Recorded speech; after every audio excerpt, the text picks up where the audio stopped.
Now, look at yourself in the mirror. You are roughly 98.7% genetically identical to that animal.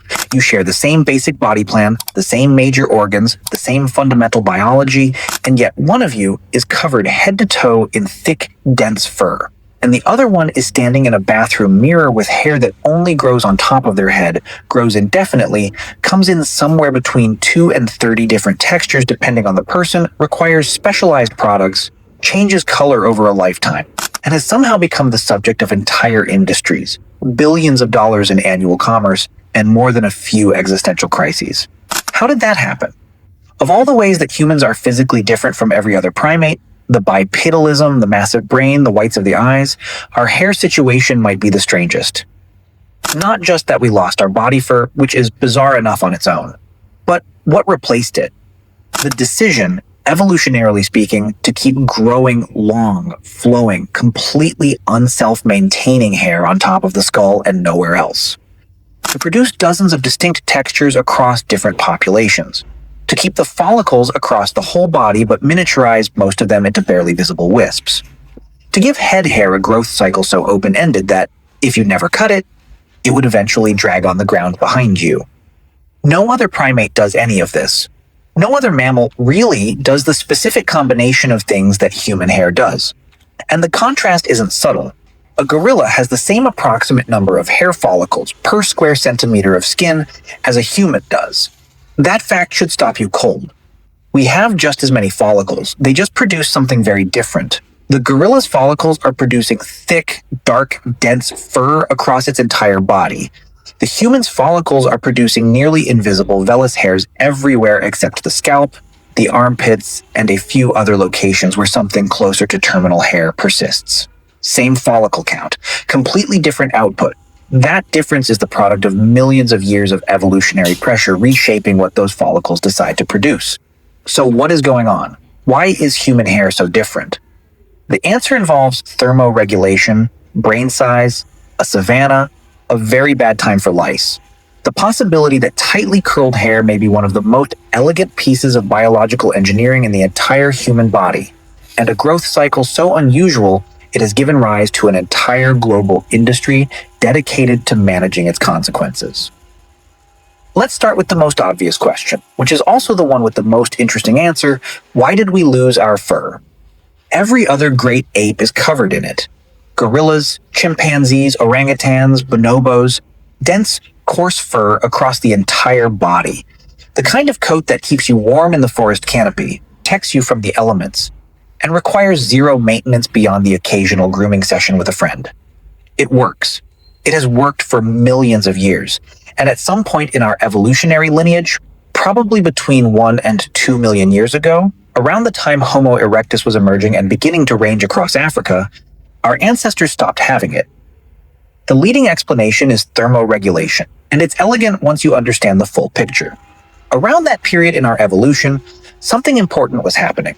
Our ancestors were leaving the cool shade of the forests and moving out into open savanna environments. Hot, arid, sun-baked landscapes where the midday temperature regularly reached extremes that would cook a fur-covered primate. The fur that had been an asset in the forest was becoming a serious liability on the open plain. It insulated. That was the problem. You need insulation to stay warm in the forest at night. You do not need insulation when you are a bipedal hominin trying to chase prey across the savanna at noon. Here's the critical piece of the thermoregulation story. Sweating. Humans are the sweatiest large mammals on Earth, and this is genuinely one of our most underappreciated biological superpowers. We have somewhere between 2 and 4 million eccrine sweat glands covering our bodies.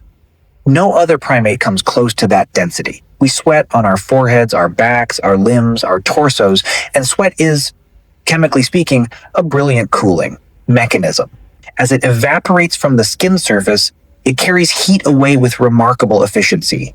But sweat only evaporates efficiently from bare skin.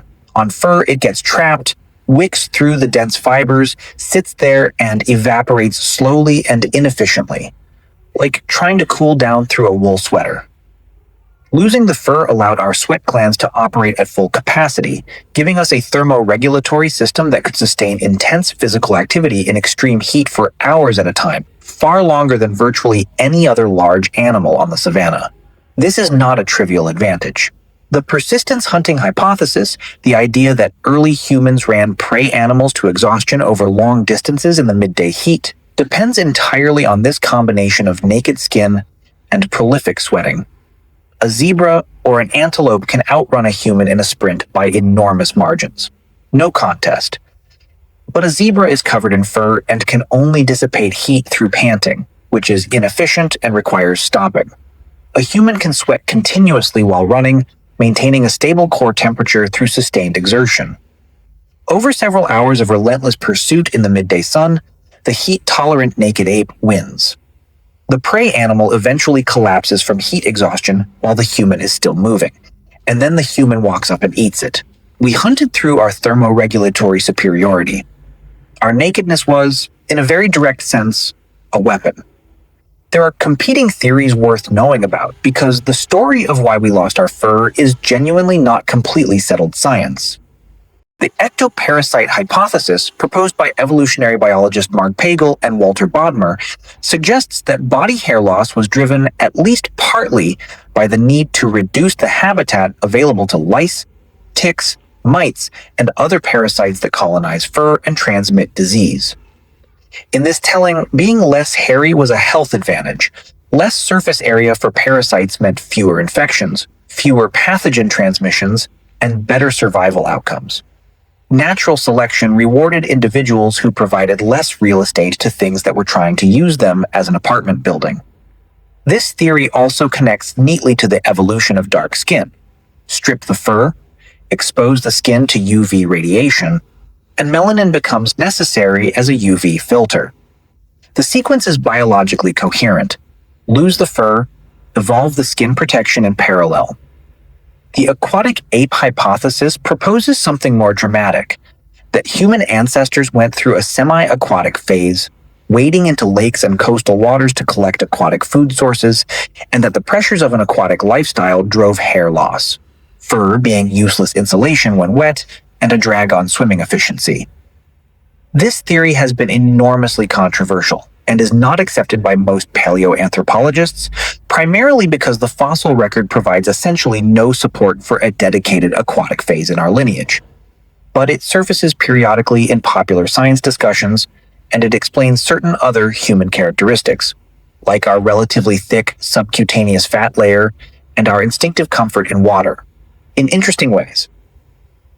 It remains a minority position for good reasons, but it's a genuinely creative piece of evolutionary thinking.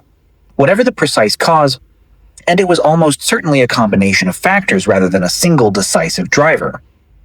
By around 1 million years ago, our ancestors had body hair coverage that looked essentially like what modern humans have today.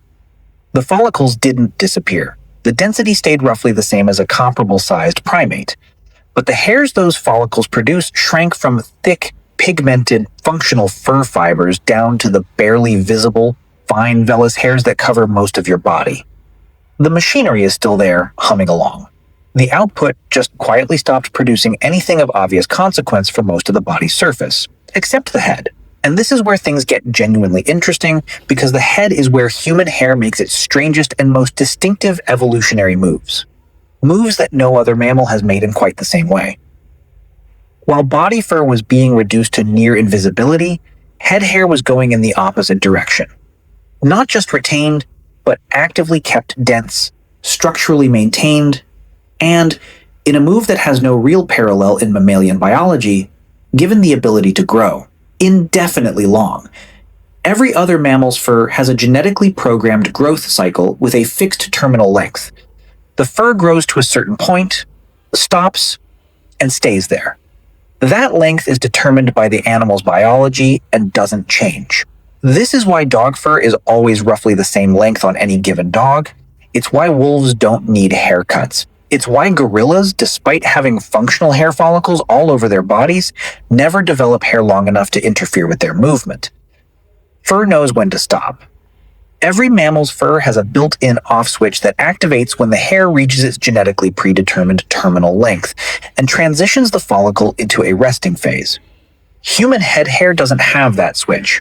Or, more accurately, it has one, but it's set to a length so extreme that it's functionally irrelevant for most people's lives. Human head hair has an extraordinarily long active growth phase, called the anagen phase, that lasts between 2 and 7 years depending on the individual. During that entire window, the hair is growing continuously at roughly 6 inches per year for most people. Someone with a 7-year anagen phase could grow hair over 3 feet long without any intervention at all. Some individuals have active growth phases long enough to grow hair past their waist or to their knees. The world record for longest hair is over 18 feet. The biology that allows this, a follicle that simply refuses to stop for years and years, is genuinely unusual in the animal kingdom, and it exists on the human scalp specifically, while the same person's arm hair will stop growing after a couple of centimeters and happily stay there forever. Why would natural selection do this? Why give one specific patch of the body hair that grows without meaningful limit, while everywhere else it installed the most minimal possible output? The answer almost certainly begins with the brain. Stand upright, as your ancestors learned to do. Look up at the sun. What is the highest point of your body, the part receiving the most direct overhead solar radiation? The top of your skull, stretched directly over your brain.